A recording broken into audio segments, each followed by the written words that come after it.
ठीक है। अब श्रृंगार रस के बाद हास्य रस। तो अब जो है हास्य रस का वर्णन कर रहे हैं, और हास्य रस का वर्णन करते हुए कहते हैं कि जो हास्य नाम का जो रस है इसका स्थायी भाव क्या है, हास। हास नाम का स्थायी भाव वाला जो है हास्य रस होता है। ठीक है। और यह किसके द्वारा उत्पन्न होता है, विभावई। यह जिन विभावों के द्वारा उत्पन्न होता है वे कौन कौन से हैं, वे कौन से हैं, विकृत परवेश अलंकार। विकृत मतलब अलग ही तरह के परवेश, वेश आदि, और अलंकार आदि, आभूषण आदि। ठीक है। विकृत परवेश अलंकार का मतलब कि जो अलग ही प्रकार के जो होंगे, जैसे कि टूटे फूटे अलंकार होंगे, या विकृत परवेश माने जैसे कि पजामा अगर होगा तो एक पैर छोटा होगा एक पैर बड़ा होगा, इस तरह से हंसाने के लिए। ठीक है। इन ऐसे विभावों के द्वारा। और धार्ष्ट ढीठ होगा, लौल्य माने चंचल होगा, कुहक, कुहक माने कोख या गले को छूकर हंसाना। ठीक है। और असत प्रलाप, व्यर्थ की बकवास करना। व्यंग दर्शन, हीन जो अवयव हैं, हीन जो अंग हैं उनका दर्शन कराना। और दोषोदाहरणादि भी, दोष उदाहरण मतलब दोषों के देखने से, मतलब हीनता, तो इस तरह की हीनता या अन्य जो ऐसे दुर्गुण हैं इनको देखना। तो इस तरह के जो अन्य बातों वाले, इस प्रकार के अन्य बातों वाले जो विभाव हैं उनके द्वारा जो है यह हास्य रस जो है वो उत्पन्न होता है। ठीक है। तो कह रहे हैं कि इसका जो अभिनय किया जाएगा हास्य रस का, तस्य अनुभावई अभिनय प्रयोक्तव्य। अनुभावों के द्वारा जब इसका अभिनय किया जाएगा तो वो कौन से अनुभव होंगे, तो ओष्ठ नासा कपोल स्पंदन, होंठों को, नासिका को, कपोल माने गालों या गले को जो है, स्पंदन माने इनको फड़काना, इस तरह से। और दृष्टि व्याकोश, ठीक है, मतलब दृष्टि को व्याकोश और आकुंचन, दृष्टि को फैलाना या दृष्टि को सिकुड़ाना, बड़ा करना छोटा करना दृष्टि को। ठीक है। और स्वेद, पसीना वसीना आना, आश्य राग, मुंह का लाल हो जाना, और पार्श्व ग्रहण, बगली झांकना। तो इस तरह के अनुभवों के द्वारा जो है इस हास्य रस का जो है वो अभिनय किया जाएगा। ठीक है। तो अनुभव बता दिए और जो है विभाव बता दिए, और अब कह रहे हैं कि इसके व्यभिचारी भाव जो हैं इस हास्य रस के वो कौन कौन से हैं। व्यभिचारिणश्च अस्य अवहित्था, आलस्य, तंद्रा, निद्रा, स्वप्न और प्रबोधादयः। ठीक है। मतलब कि आलस्य, अवहित्था, तंद्रा, निद्रा, स्वप्न, प्रबोध और आदेह से असूया आदि भी जो है ये जो हैं इसके जो हैं वो व्यभिचारी भाव हैं हास्य रस के। अब ये हास्य रस कितने प्रकार का है, दो प्रकार का है यह हास्य रस। द्विविधश्चायम आत्मस्थः परस्थश्च, एक तो है आत्मस्थ और दूसरा है परस्थ। मतलब जब स्वयं, यदा स्वयं हंसति, जब वह स्वयं हंसेगा तो यह आत्मस्थ होगा। यदा तू परम हास्यति, और जब दूसरे को हंसाएगा तो यह परस्थ होगा। ठीक है। तो दो प्रकार का यह हास्य रस होता है। ठीक है। अब इसी बात को जो है, इन सभी बातों को जो है वो अब कारिकाओं के माध्यम से बता रहे हैं कि विपरीता अलंकारेर, विपरीत अलंकारों को धारण करने से, विपरीत स्थान पर अलंकारों को धारण करने से, मतलब कि आँख का, कान का जो आभूषण उसको नाक पे पहन लेना, तो इस तरह के विपरीत अलंकारों को धारण करना। और विकृताचाराभिधान वेशेश्च, विकृत आचार, अभिधान और वेश, मतलब विकृत आचार, विकृत अभिधान और विकृत वेश के द्वारा। ठीक है। और विकृत अर्थ, विकृतैरर्थ विशेषैर। ठीक है। मतलब कि अनेक प्रकार की विकृत अर्थ विशेषैर, मतलब विकृत अंगों या विकारों या चेष्टाओं आदि के द्वारा जो है हसतीति, हंसाता है, हंसाने पर जो है क्या होगा, स्मृतो हास्य, वह हास्य रस कहलाता है। ठीक है। तो विपरीत अलंकारों को धारण करने से, ठीक है, विकृत आचार करने से, विकृत अभिधान पहनने से, विकृत वेश आदि को धारण करने से, और विकृत प्रकार के जो है अंगों और चेष्टाओं आदि के द्वारा जो है हसतीति, जो हंसाता है, वह हास्य रस कहा जाता है। जब हंसाया जाता है तो हास्य रस कहा जाता है। ठीक है। अब इसी हास्य रस की दूसरी परिभाषा बता रहे हैं कि विकृताचारैर वाक्य रंग विकारैश्च विकृत वेशेश्च। अब मतलब कि विकृत, अब विकृत जो होता है, विकृत का मतलब होता है कि जब कोई चीज़ जैसी है उससे, विकृत माने वैसे होता है टूटा फूटा होना। ठीक है। विकार आ जाना, तो जो चीज़ जैसी है उसमें विकार आ जाना, उसको कुछ अलग दूसरी तरीके से जो है प्रस्तुत करना, वो हो जाएगा विकृत। ठीक है। जैसे दूध में विकृति का आ जाना, उसका दही बन जाना या फट जाना। तो विकृताचार है, विकृत प्रकार का आचार जो होगा, व्यवहार जो होगा, विकृत तरह के वाक्य जब बोले जाएंगे, विकृत प्रकार के अंग विकार जब किए जाएंगे, अंगों की क्रियाएं जब होंगी और विकृत वेश को धारण किया जाएगा, तो इस तरह से यदि कोई व्यक्ति जो है हंसाएगा लोगों को विकृत प्रकार की चीज़ों को धारण करने से, यस्माद तो तस्मद जज्जेया रसो हास्य है, तो वह जो है इसको हास्य रस कहा जाएगा। तो जब कोई मनुष्य जो है विपरीत या विकृत अलंकारों को, विकृत वेश को, विकृत व्यवहार आदि के द्वारा जब किसी को हंसाएगा, तो वहाँ पर जो है वो हास्य रस कहा जाएगा उस चीज़ को। ठीक है, अब ये हास्य रस कहाँ होता है? ठीक है, किन में अधिक दिखाई देता है यह हास्य रस? तो कह रहे हैं स्त्री नीच प्रकृत आवेश, स्त्रियों में और नीच प्रकृत आवेश, नीच प्रकृति के मनुष्यों में। भूइष्ठम दृश्यते रस, बहुत ज़्यादा मतलब अधिकतर जो है इनमें ये हास्यरस दिखाई देता है। और इस हास्यरस के जो हैं षड भेदास चाश्य विज्ञेय, इसके 6 वेद हैं। तांश्च वक्षामि, हम पुनः जिनका मैं वर्णन आपसे कर रहा हूँ कि 6 प्रकार का हास्यरस होता है। ठीक है, और स्त्रियों में और नीच प्रकृति के पुरुषों में जो है यह अधिकतर जो है दिखाई देता है। ठीक है, तो 6 प्रकार का कौन सा है वह कह रहे हैं? पहला स्मित हसित, स्मित मथ हसितम, स्मित, और दूसरा हसित, फिर विहसित, उपहसित और अपहसित और अतिहसित।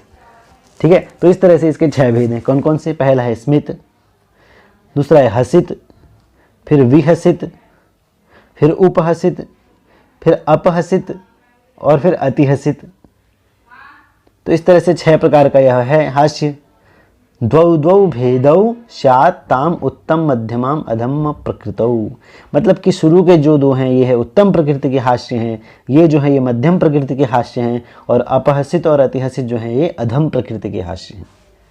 2-2 के जोड़े बना दिए। उनमें से, इन्हीं हास्यों में से स्मित हसिते ज्येष्ठानाम, जो ज्येष्ठ उत्तम प्रकृति के मनुष्य जो होंगे उनके जो है स्मित और हसित हास्य होंगे। मध्यानाम विहसितोपहसितो च, विहसित और उपहसित जो होंगे ये मध्यम मध्यजन में होंगे। ठीक है, मध्यम प्रकार के लोगों में होंगे। और जो अधम प्रकृति के लोग होंगे अधमा नाम अपहसितम अतिहसितम च। ठीक है, अपहसित और अतिहसित जो होंगे अधम प्रकृति के जो लोग होंगे उनमें ऐसा जानना चाहिए उनके होंगे। मतलब आप किसी के हंसने से भी पता कर सकते हैं कि यह व्यक्ति किस प्रकृति का है। यदि वो मुस्कुराता है और कम हंसता है तो वह उत्तम प्रकृति का है, और जो जोर से हंसता है, पेट को पकड़कर हंसता है, ठीक है, और तो वह अतिहसित और अपहसित जो होता है वह अधम प्रकृति का होगा। तो किसी की हंसी देखकर भी आप उसकी प्रकृति को जान सकते हैं उस मनुष्य की। ठीक है, तो अब उत्तम प्रकृति के मनुष्यों के हास्य बता रहे हैं स्मित और हसित के बारे में। तो सबसे पहले स्मित हास जो है, स्मितम भवेत, स्मित हास वह होता है जिसमें ईसत विकसितैर गंडई। ठीक है, मतलब कि गालों का जो है थोड़ा सा हास्य के कारण, हंसने के कारण थोड़ा सा जो है गालों का जो है खिल जाना। ठीक है, ईसत विकसित, थोड़ा सा खिल जाना गालों का। और कटाक्षई सौष्ठवान वितई। ठीक है, नेत्रों का कटाक्ष जो होगा वो सौष्ठव युक्त हो जाएगा। सौष्ठव का मतलब होता है उज्ज्वलता। ठीक है, सौष्ठव का मतलब होता है उज्ज्वलता, मतलब उज्ज्वलता आ जाएगी जो कि आंखों में। ठीक है, और उनका कटाक्ष जो होगा। ठीक है, और धीर शब्द का मतलब यहाँ पर अलक्षित द्विजम धीरम, अलक्षित द्विजम मतलब कि जो दांत होंगे वो दिखाई नहीं देंगे, दांतों का न दिखाई देना। और धीरम, धीरम का मतलब है धीरे धीरे, स्वल्पता। तो ऐसी जब चीज़ें दिखाई देंगी हंसने में तो वह हास्य जो होगा वो उत्तम पुरुषों का होगा, और वह स्मितम माने स्मित हास्य कहा जाएगा। तो कौन कौन सी विशेषताएं बतलाई कि जो स्मित हास होगा वह उत्तम पुरुषों का होगा, वह धीर होगा मतलब धीरे धीरे हंसा जाएगा, उसमें दांत नहीं दिखाई देंगे, वह उसमें आँखें जो होंगी उसमें उज्ज्वलता होगी, सौष्ठवान्वित होंगे, और कटाक्ष होगा उसमें, कटाक्ष का मतलब आँखों नेत्रों का कटाक्ष होगा, और ईसद विकसित गंडे, गाल जो है थोड़ा थोड़ा फूल जाएंगे। तो वो जो हास होगा वो स्मित हास कहा जाएगा। ठीक है, उसके बाद कहते हैं उत्फुल्लानन नेत्रम। अभी हसित जो हास है दूसरे प्रकार का, उसका लक्षण बता रहे हैं, उसके लक्षण बता रहे हैं कि उत्फुल्लानन नेत्रम, नेत्रम आननम उत्फुल्लम, मतलब कि जो नेत्र हैं और जो मुख है वो थोड़ा थोड़ा जो है इसमें खिल जाते हैं। और गंडेर विकसितैरथ, और गाल जो हैं फैल जाते हैं।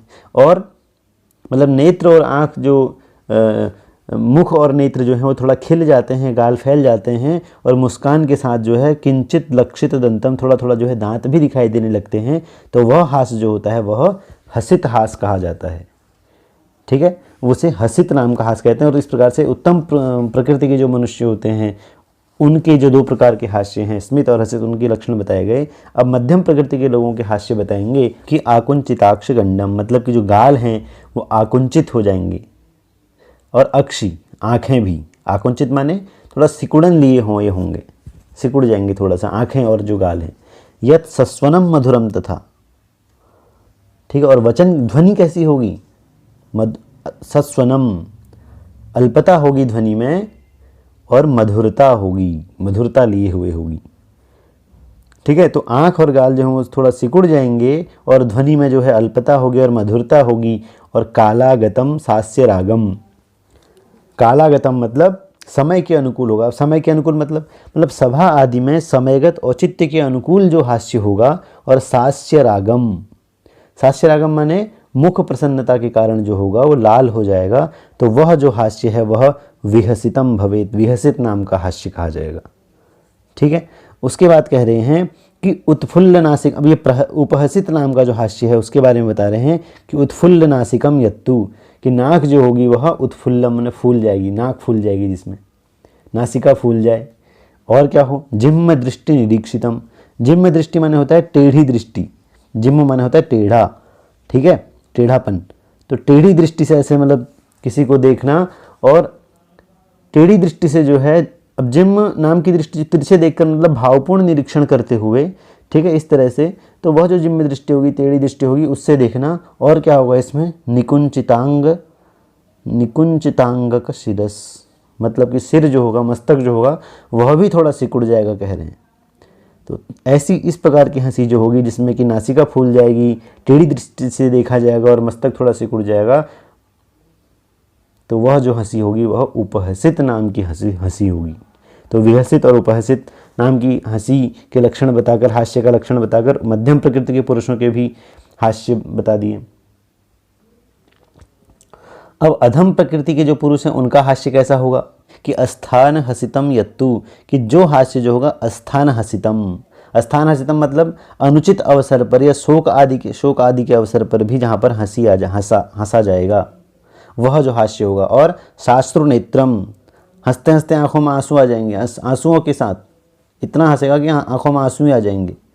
ठीक है, तो ऐसा जो हास्य होगा। और कैसा होगा, उत्कंपितांशक शिरः, मतलब कि जिसमें कंधे और सिर जो हैं ये सब भी क्या हिलने लगे जोरों जोरों से, तो वह जो हास्य होगा वह अपहसित हास्य होगा। इस तरह से जो लोग हंसते हैं वो अधम प्रकृति के माने गए हैं। ठीक है, मतलब जिनमें क्या हो, जो अनुचित अवसरों पर हंसे, और हंसते हंसते इतनी ज़ोर से हंसें कि आंखों में आंसू ही आ जाएं, और उनके सिर, हाथ और जो कंधे हैं वो हिलने लगें, तो इस तरह का हास्य जो होगा वो अपहसित हास्य कहा जाएगा। ठीक है, और जो अतिहसित हास्य होगा वह भी अधम प्रकृति का कहा गया है। उसमें क्या होगा, संरब्ध शास्त्रु नेत्रम, मतलब कि हंसते हंसते जो आँखें जो है वो आंसुओं से भर जाएं, और विकृष्ट स्वर मुद्धतम, और जोर जोर से वो व्यक्ति आवाज़ें भी निकालने लगे। कर्ण कट मतलब कानों को सुनने में अच्छी न सुनाई देने वाली जो आवाज़ें हैं, ऐसी आवाज़ें निकालने लगे। ठीक है, विकृष्ट अर्थात सुनने में बुरा लगने वाला, ऐसी आवाज़ें जो है निकालने लगी हंसते हंसते। और क्या करें, करोप गूढ़ पार्श्वम च, मतलब पेट को और पसलियों को हंसते हंसते दबाने लगे, मतलब कई लोग पेट पकड़ के हंसते हैं। तो ये जो हास्य होता है जोर जोर से हंसना, इस प्रकार का हास्य जो होता है वो अतिहसित हास्य कहा जाता है, और वह जो है अधम प्रकृति के मनुष्यों का होता है। ठीक है, तो इस प्रकार से हास्य के बारे में बता दिया। अब इसका उपसंहार करते हुए कह रहे हैं कि हास्य स्थानानि यानिष्यो, की जिस हास्य का जो स्थान कहा गया है उस हिसाब से जो है कार्योत्पन्नानि नाटके, उस नाटक में उस कार्य के अनुसार, उस प्रसंगवश जो है, कार्यवश जो है उस हास्य स्थान के आते ही इसी प्रकार के जो हास्य हैं उद्यम, मध्यम और अधम नाम के, उनका जो है प्रयोग जो है करना चाहिए या उनको प्रस्तुत करना चाहिए।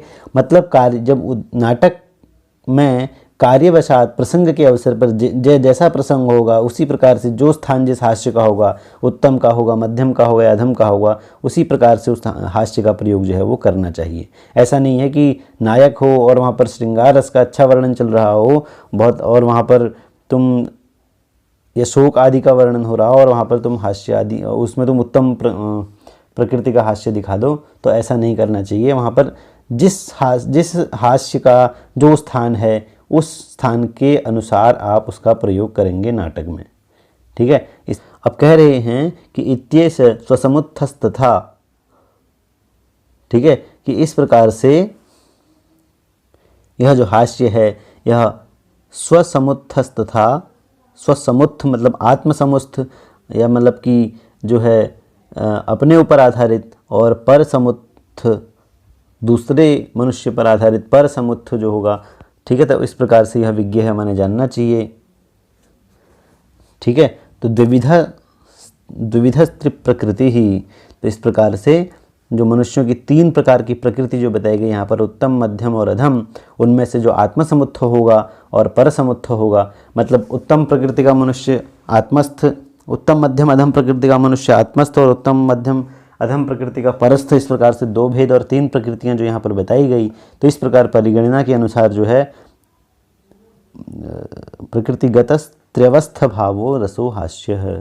तो इस प्रकार से हास्य जो है वो 6 प्रकार का हो जाता है। द्विविध स्त्री प्रकृति ही मतलब 3 प्रकृतियाँ और 2-2 प्रकार के हास्य, उत्तम मध्यम और अधम प्रकृति हो गई 3, और सब में 2-2 प्रकार के हास्य, एक आत्मस्थ और एक परस्थ। तो इस तरह से 3 × 2 हो गया 6, और 6 प्रकार का जो है यह हास्य जो है वो हो जाता है। ठीक है, द्विविध स्त्री प्रकृतिगत त्र्यवस्थ भावो रसो हास्य है।